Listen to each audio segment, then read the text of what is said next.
L'imprévu peut provoquer une vraie tension, surtout lorsqu'il implique de prendre la parole. Le but ici est de comprendre cette peur et de montrer qu'elle peut se transformer. Cette peur est largement partagée parce qu'elle touche à des craintes très humaines.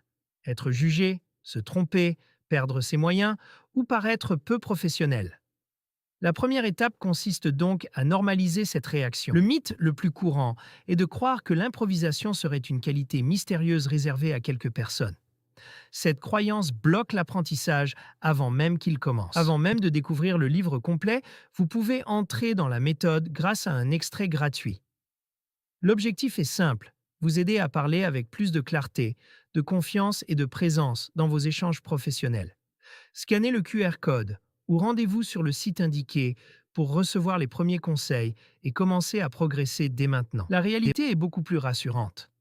L'improvisation professionnelle s'apprend, se travaille et se perfectionne avec une méthode régulière. Nous avons tous déjà acquis des compétences qui semblaient difficiles au départ. Avec de la pratique, un logiciel, une négociation ou un projet deviennent plus familiers. L'improvisation suit la même logique. Pour rendre cette compétence accessible, il faut l'aborder comme une discipline structurée. Elle repose sur des principes, des techniques et des piliers que l'on peut entraîner progressivement. Le premier pilier consiste à déconstruire le processus.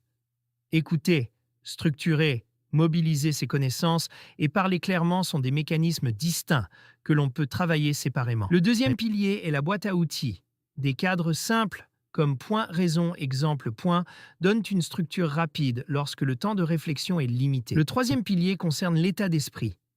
Accepter de ne pas être parfait, considérer l'erreur comme un apprentissage et rester authentique permet de réduire la pression. Le quatrième pilier est la pratique volontaire.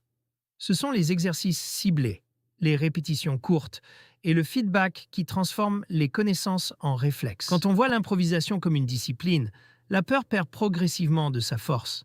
Elle laisse place à la curiosité, puis à la confiance, dans sa capacité à gérer l'inattendu. Votre parole peut devenir un véritable levier d'influence lorsqu'elle capte l'attention, clarifie votre message et laisse une trace durable. Ce livre propose des repères concrets pour renforcer votre présence, affirmer votre posture de leader et transformer chaque intervention en moment d'impact. Pour aller plus loin, scannez le QR code ou utilisez le lien affiché afin de retrouver l'ouvrage sur Amazon. L'objectif n'est pas de jouer un rôle ou de masquer ses hésitations.